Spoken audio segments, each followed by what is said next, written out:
G'day guys, welcome back to True Eagle. I thought I'd do another video just doing a snapshot of the landscape of the trade period at the moment from a West Coast point of view because, it changes every couple of days. There's something new to talk about and, we got this Tim Kelly story to just discuss. I don't think there's a whole lot to it at the moment. A little bit around Jai Culley, a little bit more around TB, Liam Baker, Jack Graham, and some other players that we've been meaningfully linked to. And I suppose I'll go through them and kind of make an assessment of how likely it is we're actually really in the race. But I guess some just general thoughts. Like I said, the landscape at the moment, it changes so often that it's helpful to do a snapshot every 48 hours at this current point in time. So let's start with this Tim Kelly story. This one had about 3 shots fired that kind of contradicted one another to different extents. In the space of an hour, I was sitting up here at like 11 p.m. in the UK, and I saw 3 different stories about Tim Kelly pop up, one after the other. So we'll start with Ryan Daniels tweeting apparently that Tim Kelly is a watch over the next 12 months. He's out of contract at West Coast at the end of 2025, which is the conclusion of his first contract since he came over from Geelong. Now he says that, this is a quote, Kelly's preference is to stay, but he would consider options. Inquiries have been made by multiple interstate clubs. So we do remember that the context with Tim Kelly is that he's probably unwilling to leave Western Australia to begin with, because the whole reason he became a West Coast player is because he needed to leave Geelong, where he loved, but due to his family situation, he needed to be closer to support networks, and I can't imagine even 5 years on that's changed too dramatically. The quote is, Kelly's management spoke with the Freo Dockers, but conversation didn't progress beyond a casual chat. So that's the Ryan Daniels part of it. And I thought, well, that's interesting. And my first initial reaction was, this sounds like a story planted by Van der Wielen, I think is his name, Tim Kelly's manager, because, I'd imagine the Kelly party is trying to get a contract extension with West Coast at this current point in time. Tim Kelly hasn't had the longest career. He joined the league as a mature age draftee, played 2 outstanding seasons at Geelong, was horribly underpaid considering he was still on a base contract. Then at West Coast he's come on, and I think, over the stretch he's been pretty good. I do think 2024 was a down year, but we're only 12 months removed from a best and fairest. So I think he's more or less been what we expected of him, and he's been pretty well paid from that stretch, and now he's got 1 year to go on a contract. He would have turned 30 this year. He'll be 31 next year, and he's looking for a little bit more security and trying to set himself up for football better. So I get all of that. My guess here is that West Coast's new stance with a new leadership team, like new CEO, new list manager, similar to what's happened with TB, is that West Coast are probably unwilling to extend the contract of a veteran player who, for a start, is going to be 31 at the end of that contract and didn't have a great year. Considering our list transition, I can understand how that conversation might have gone. So that's what's led me to believe that, this story popped up. Although one thing that was kind of interesting was that Sam Edmund, who is Victorian-based, so Ryan Daniels is West Australian-based and is fairly well connected at West Coast, so you kind of think he has a pretty good handle on things. But when Sam Edmund across the country is hearing that Tim Kelly is looking at Fremantle, I'm not saying he's right, but it did raise my eyebrows a little bit that the story is getting that far. So perhaps he did have a chat with Fremantle, and to be honest, I understand that as well. Fremantle is the only realistic option, even if multiple interstate clubs are interested, according to Ryan Daniels. Fremantle is the only option for Tim Kelly to, stay in Perth and potentially get a contract extension now or some contract security. And then, funnily enough, within the same hour, I reckon, Van der Wielen, Tim Kelly's manager, made a statement, and he said that, I spoke with him at length yesterday and can confirm he is very excited about what lies ahead under the guidance of new coach Andrew McQualter. He is currently contracted to the end of 2025, and I see no reason why he wouldn't remain with the club beyond that if they wish to retain him. So that, things can change, but that doesn't read like a player who's genuinely sniffing around. I think he's probably just explored some options. We haven't even considered the fact that Fremantle surely wouldn't really be that interested. I mean, look, all the trade targets they're knee deep in right now, and I'm sure have one eye on Chad Warner. So, this story we can probably put to bed. I can't imagine Fremantle's interest is too strong. I think we get nothing in a trade realistically, considering that. And the value that Tim Kelly provides us for the next couple of years as an Eagles player probably exceeds what we get in a trade. We're not going to get probably anything in the first couple of rounds, to be honest. And, I did consider the possibility that maybe West Coast is saying, oh, Tim Kelly, you should go look around. Before I saw Van der Willen's statement, I thought, is this actually something West Coast is trying to push? And to be honest, I'm relieved that it's not. If West Coast intended to go into next year with a midfield that is already poor, you take out Tim Kelly, who I know didn't have a great year, but he's still a mature body who can play well on his day. If we were planning to go into next year with Elliot Yeo, Harley Reid, Jack Graham and Liam Baker as our starting four, that made me feel a bit ill. So all in all, I think it's a non-story, but it was worth fleshing out all the different things at play there. We did see a little bit around Jai Culley. This one was not a huge shock, but a similar article dropped around him. And it says, out of contract midfielder Jai Culley is on the radar of several rival clubs as he awaits to find out his fate at West Coast. The West Australian understands Culley was in talks for a contract extension before the Eagles parted ways with coach Adam Simpson in July, which put it on hold. So I'm going to go out on a limb here and say this is probably the same thing. Culley's management probably trying to put a little bit of pressure on West Coast to make a decision. And to be honest, I get that. I do empathise with a young man like Culley, who probably isn't on a lot of money to begin with.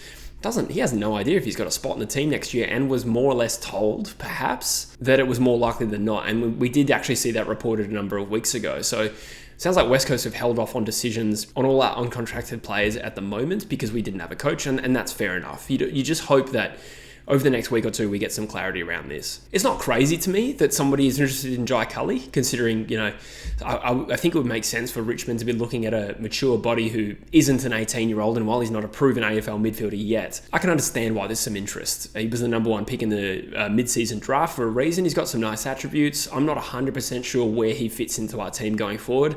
I'd probably rather keep him than not. But my personal gut feel here is that this is also just a little bit of noise to put pressure on West Coast to make a decision around Jai Culley. And I think he probably gets a one-year deal. That being said, if somebody like a Richmond, for instance, comes in and offers 2, we probably have to accept he's gone. Just some other tidbits around deals we already know are happening. It's worth noting that Jack Graham has not formally nominated West Coast as the club he's joining through free agency. He doesn't need to request anything. He just needs to make his intention clear, and then West Coast sign him on a contract as a free agent.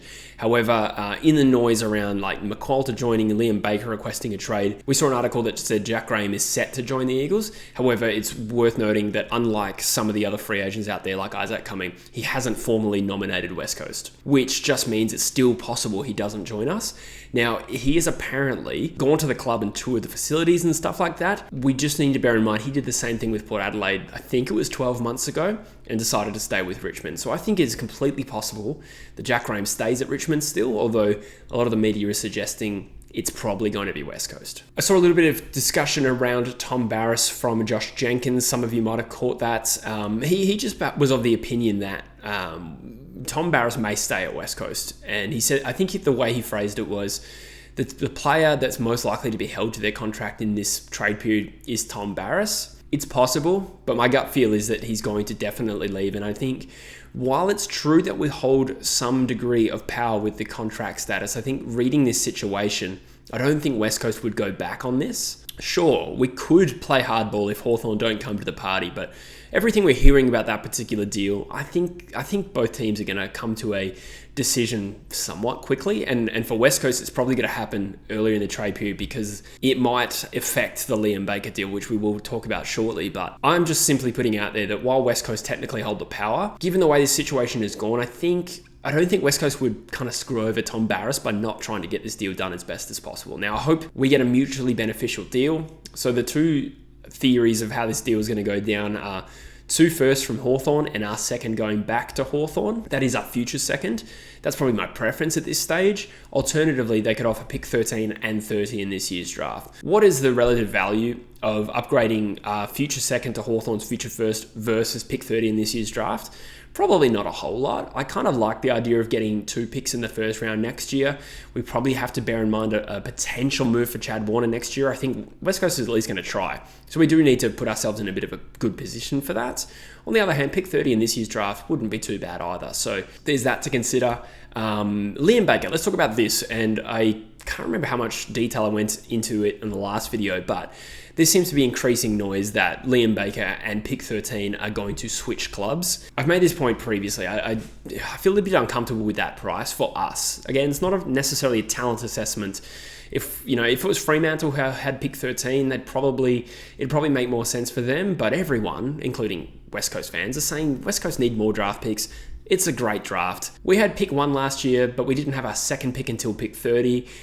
Equally this year, if we trade another first rounder out for an established player, it's kind of just working against the strategy we maybe should be employing, and that's targeting certainly the first early parts of strong drafts. Now, I don't think the draft and deep diving the draft and attacking the first round over and over again is going to be the strategy to build our list indefinitely. But for right now, I think I'd rather stay in the top 15 of this draft. However, there has been some suggestion that it won't just be pick 13 for Liam Baker. And I don't know where this is coming from, to be honest. I am reading what fans are saying out there, but there's a suggestion it's actually Liam Baker and pick 21 coming to West Coast for 13.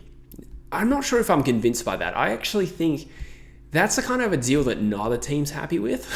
And maybe that is actually the sign of a good deal. If both teams feel like they left a bit on the table, that's probably a fair deal. But I actually think that's too much in our favour. To slide back 13 to 21 in a relatively even draft, it's a little bit gross, but I think that's actually grosser for Richmond.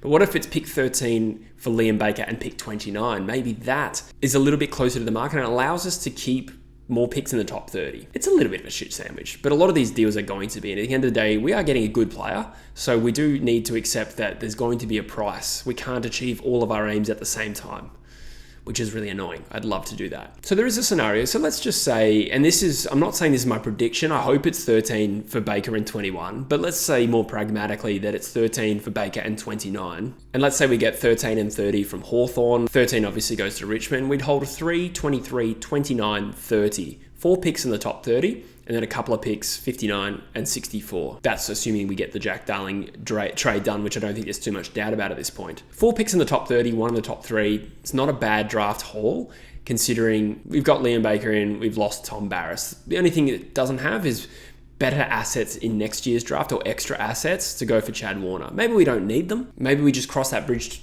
when we come to it, bearing in mind we haven't traded out of 2025 either. So yeah, just spitballing a few ideas of what this offseason could look like. 4 picks in the top 30, and that's with those deals probably not happening as ideally as I'd like. We'll run through some updates on players that we've been linked to previously. Peatling has requested a trade to Adelaide. We were somewhat in the race for a while there. We can rule ourselves out there. Cozzy Pickett's definitely not leaving Melbourne. Honestly, I'm relieved. Honestly, I just think that he's a nice-to-have player, but for the position we're in right now, chasing really hard for a gun small forward, a quality small forward that I'd like to have, let's just hope he requests a trade in 2 years. We talked a little bit about Warner. Again, this is probably going to be a 12-month from now thing. I absolutely hope we are going hard at that, but only so much to say right now because it doesn't seem like it's possible this offseason. Damn you, Sydney, losing the grand final. But the ones that are probably a little bit more close to home and closer to reality, rather, Matt Owies, I think we were never really a huge chance of that. Considering the other interstate clubs he met with, honestly, probably just a distraction for us at this point. But Garcia and Robertson. Dev Robertson, no real update there yet, but I still think I'd be surprised if he doesn't look at a move out of the club this year from the Brisbane Lions. And Garcia is now being chased by Port Adelaide, us as well, but St Kilda and North Melbourne. So he's got some genuine options there. So my preference here is if we can somehow shake Garcia loose, that would be a nice way to fill our quota of experienced, potentially best 22 midfielder with some upside that won't cost the world. But I don't want both Garcia and Robertson. In fact, I only want Garcia. I think if we miss out on Garcia, we just take a pick in the draft. If we're getting Jack Graham, I don't know if we need to add a Dev Robertson, but Garcia, I think, is probably a little more proven in my opinion, at least as a genuine midfielder. So that's my take on all the Eagles deals at the moment, guys. Let me know in the comments what you think. Again, we might get an update in the next 24 hours and you'll get a new trade update as well. But for now, let me know in the comments what you think and I'll see you in the next video. Cheers.